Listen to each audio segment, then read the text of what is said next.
Good morning, everyone. Thanks for taking time to attend this webinar. Before we begin, I would like to briefly mention about ConvergeSol. ConvergeSol is a custom software development and consulting company focusing on financial services industry. And within the financial services, we focus on investment management, wealth management, hedge fund, and family offices. Additionally, we have extensive experience in white labeling software development for fintech companies. And we bring a lot of know-how of the industry in addition to technology pedigree, and leverages the reusable tools and utilities, which helps us shorten the time to market for our clients. Okay. If you have any further question about us, feel free to reach out to me or my team. Now I want to just move on to the webinar. As you can see in the agenda, I want to focus mainly on the demo of the personal compliance solution that we have built. The idea is we'll talk a little bit about what is we going to focus on, but mainly there's going to be a brief introduction, like a couple of minutes, and then we're going to jump right into the demo. Hopefully we'll have some time for Q&A towards the end. Again, I understand it's a quick 30 minutes webinar, so we may not get a whole lot of time. You can feel free to send me your question via the chat function of the webinar on your screen, and we'll try to get them answered at the end. And if not, then we'll send you an email one-on-one with the answer, so that way we can make sure that we answer your questions. All right.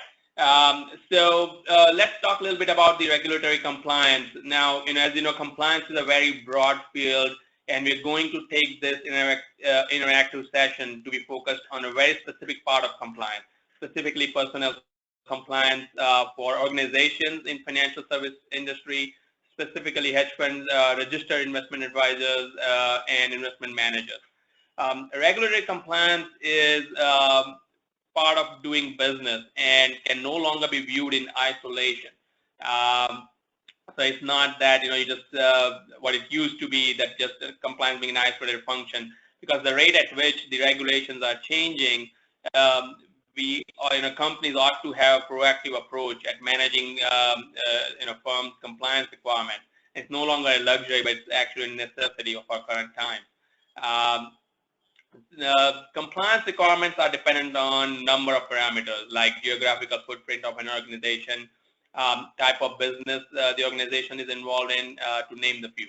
For example, as you know, in U.S., there's a federal agency, Security and Exchange Commission, that has very different set of requirements. And even within those requirements, they vary by the business. So, for example, a registered investment advisor versus an insurer, the requirements are very different.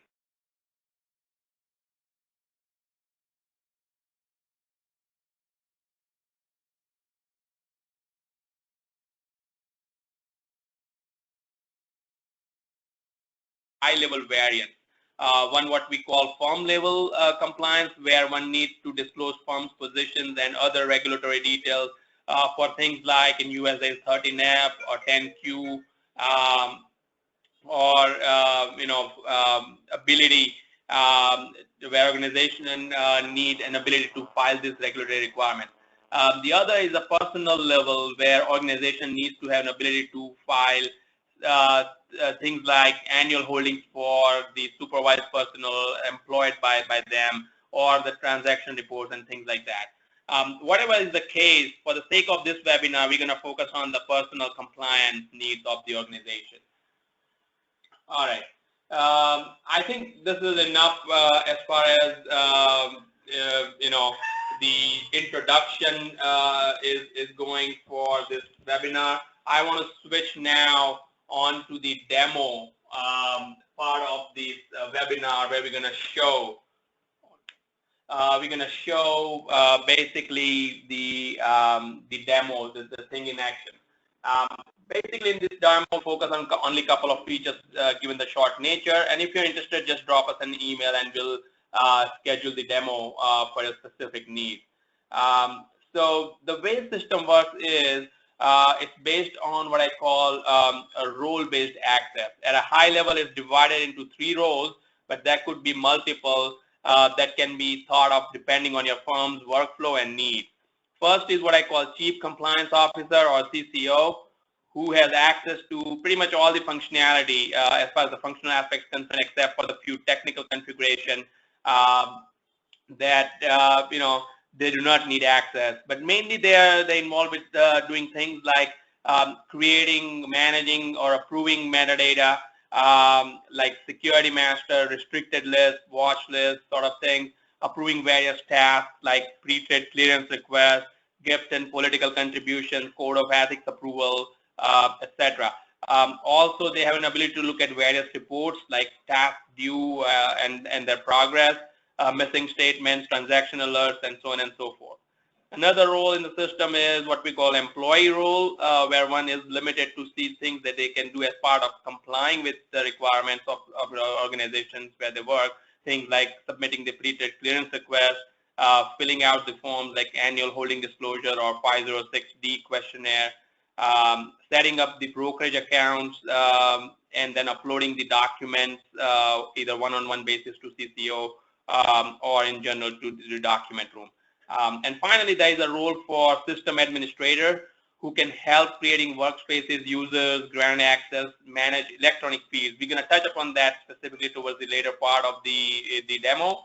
But essentially, electronic feeds are the times with the brokers on the street, the JPMs and UBSs and the Merrill Lynches of the world. Okay, so let's get started with the login. We already logged in as a CCO.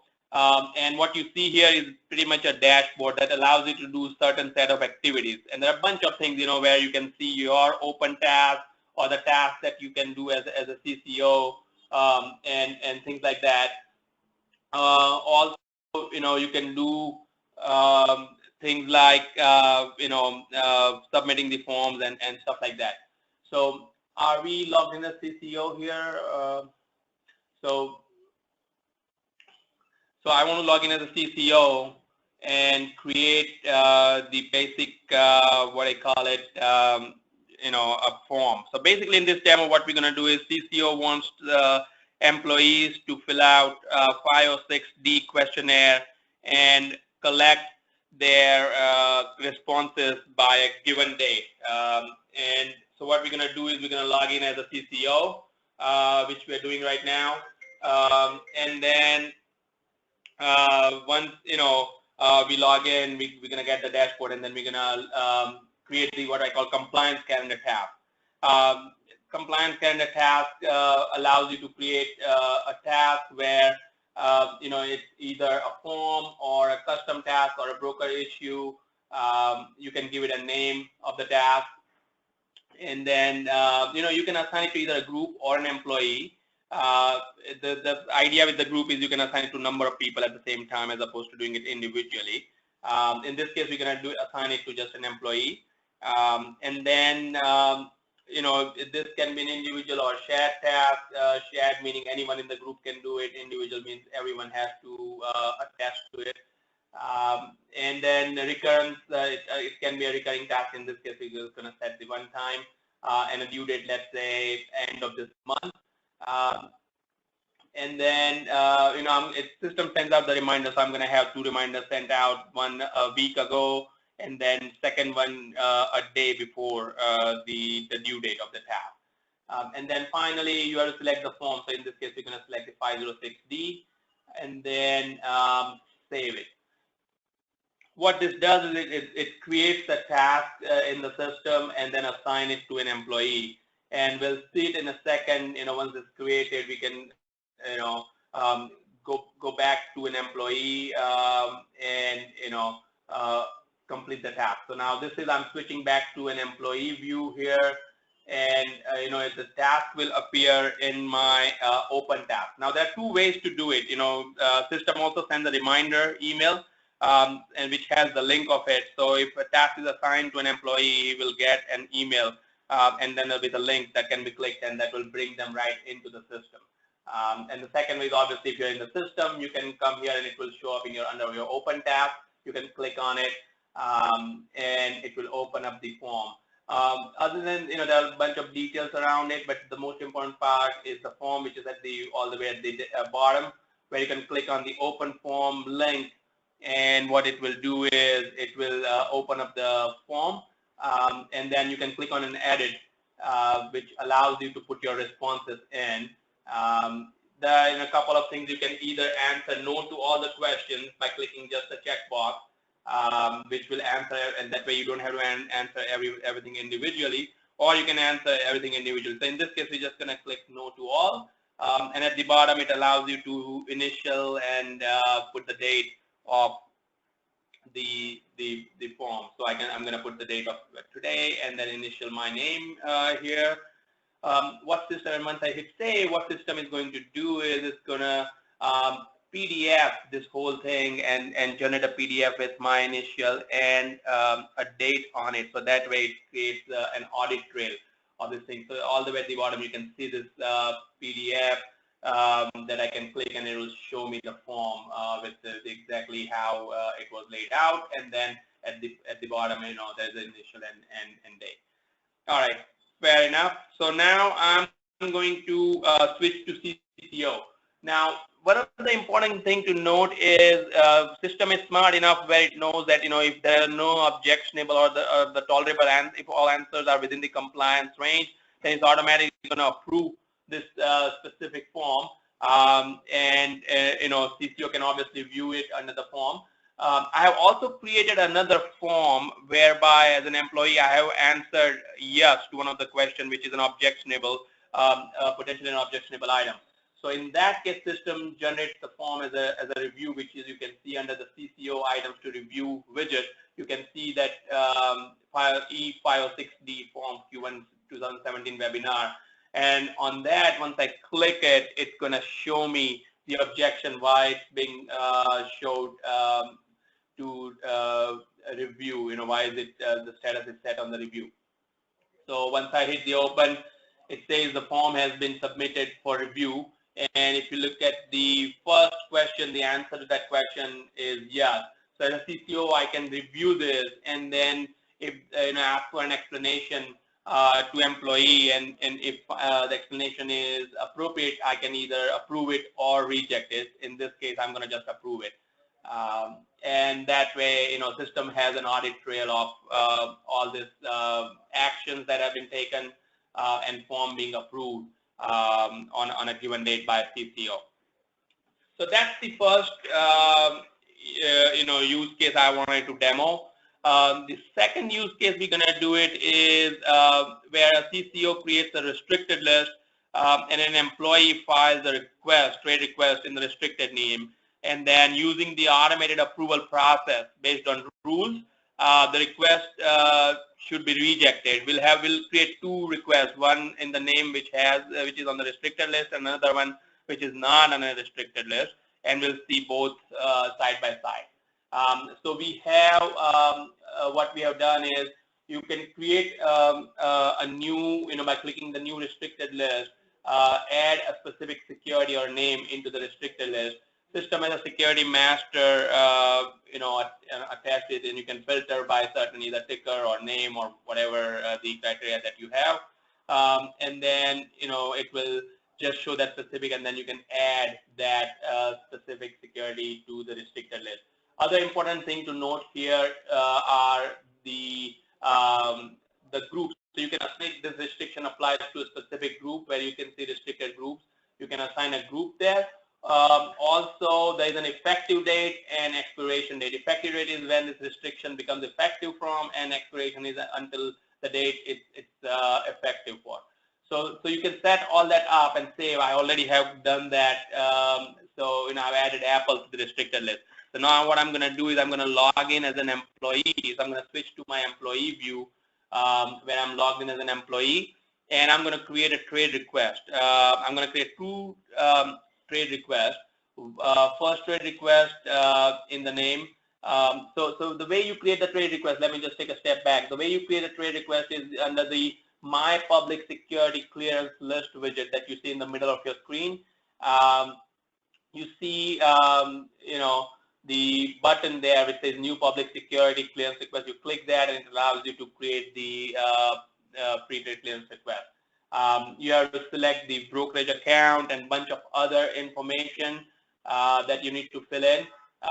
Here I can see only my accounts. Obviously, it's going to show all my accounts, and then I can select the transaction type. Here again, it logged out because it timed out, so I need to log back in again. For me to able to proceed here. So system is not going to allow me to. So I need to log in. As you can see,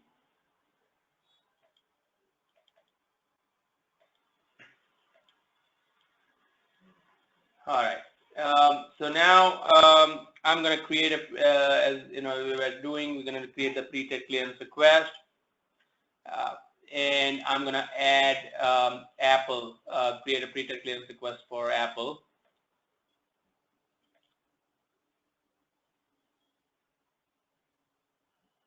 All right, I'm going to select the brokerage account that I want to trade this in, the type of transaction, the type of security I'm going to select. In this case, again, I'm going to create it on Apple. I also have created another request, which is in another name, which is not an Apple. But for the sake of demo, we're going to do first Apple. Let's say I want to buy, and the approximate amount. And I'm going to put a bunch of here, all the fields that are highlighted with a yellow bar are the required fields. So you need to fill that out. I'm also going to vouch, that I don't have access to public, material information. It's not an IPO, so on and so forth. And date of request. Let's say I want to trade it next week on 15th. And after once I'm done, I'm going to save this. So what is gonna happen is system is gonna, the engine is gonna kick off from the back and gonna look for the rules, and where it's gonna either approve or reject. I'm also gonna, in the meantime, create another, pre-trade clearance request in another name. So let's say, a Tesla or something, which is not on a restricted list.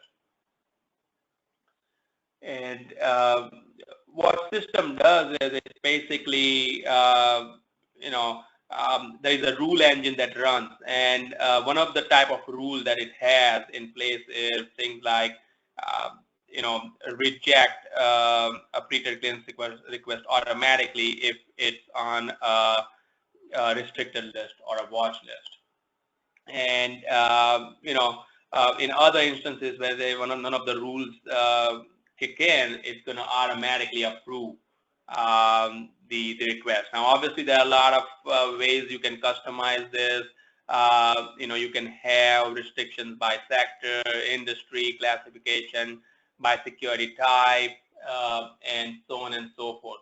But for the sake of the demo, I'm gonna stick just to the basic one where we created request in couple of names, one which is on the restricted list and another one which is not on a restricted list.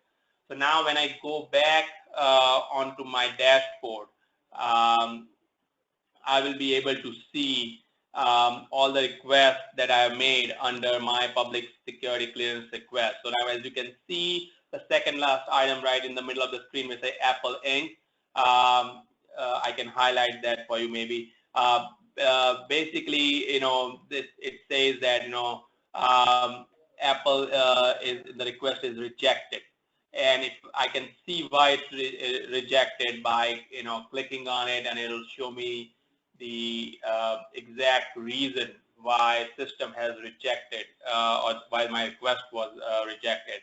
And as you can see under the reviewer notes, here, where it says that trade request was rejected due to deny on restricted list rule. So this is pretty much now, and just for the sake of completion, I can go back to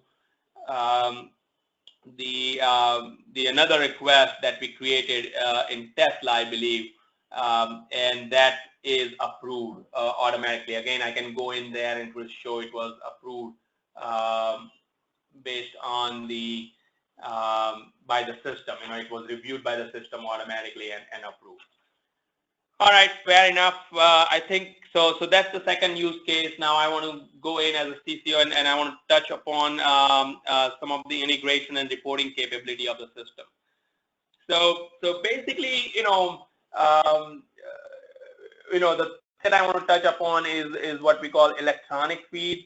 Basically, we have integrated with the brokers on the streets, with the likes of JPM or UBS or Merrill Lynch, where we get electronic feeds of transactions and holdings of all the supervised personnel of a specific company directly from the broker system.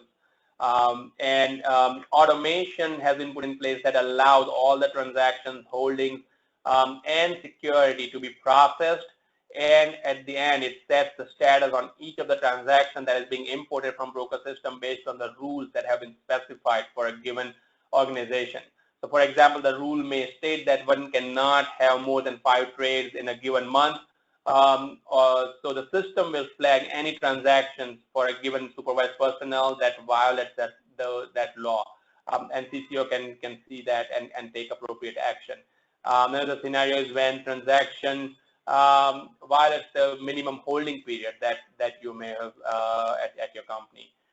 So we have created a report that shows the progress of electronic feeds, which I want to spend a few minutes.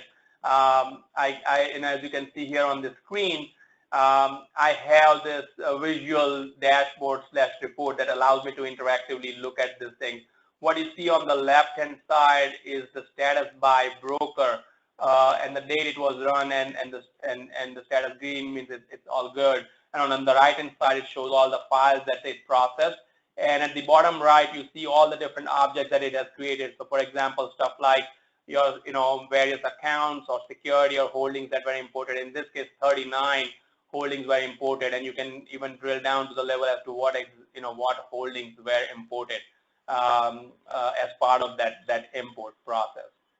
And so basically, this page shows the progress from the file pickup from the broker all the way to till it, the information gets into the system. Similarly, we have done integration with Bloomberg. So system is pretty extensive in the sense that it allows the integration with various systems. One may have either in-house or third-party. So for example, as I was talking about, we can integrate with third-party systems like Bloomberg or Reuters, or even can integrate with your internal security master that you may have at your firm.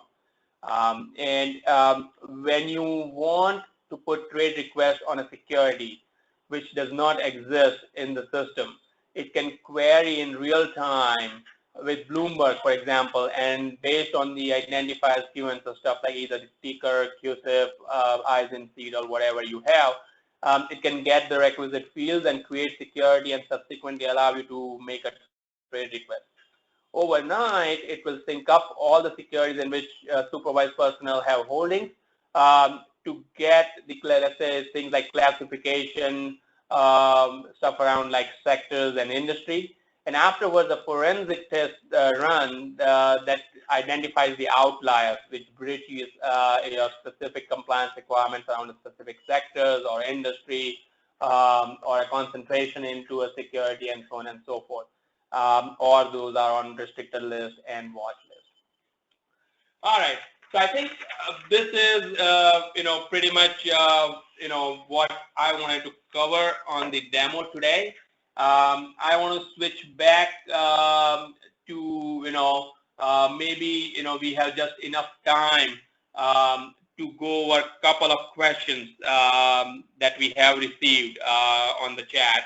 I'm just going to go through maybe one question because I don't want to keep everyone holding onto this. But basically, the question came from a hedge fund manager in New York, and the question is: we are currently having manual compliance process in place. How can we go about automation? Automating the process. Any specific software licensing requirement? Great question. So I would like to say, we need to obviously understand your compliance requirements and the workflows that, those needs to be automated. And based on that, ConvergeSol can work out a plan for automating the process and various workflows. We typically start with what I call proof of concept or POC, which typically takes no more than 3 to 12 weeks, where we can agree upon a specific task and can take the process forward. Depending on the existing software setup, we can advise on the software licensing requirement. Now, one more thing that we have is, we have a hybrid delivery model whereby we have an option of an offshore.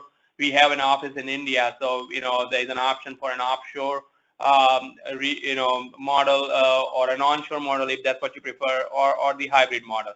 So basically, there are a lot of optionality in terms of the delivery model, and hence it has an impact on the cost as well. But again, I would I know it's a bit general answer, but I don't want to have a cookie cutter kind of an answer, because it's going to really depend on your specific situation. We will reach, feel free to reach out to us if you have any with your specific situation. We'll be glad to look at that. And we can have what do you call it? Have more information to you. All right, so I have appendix about ConvergeSol, but we really don't have time for this. So I would like to thank everyone for joining on today's webinar. I hope it was an interactive enough and was a value addition to you in terms of understanding the personnel compliance and some of the ways holistic automated solution can be achieved. Again, as I said, feel free to reach out to us for more details if needed. Otherwise, I will see many of you at the next webinar. Thank you all.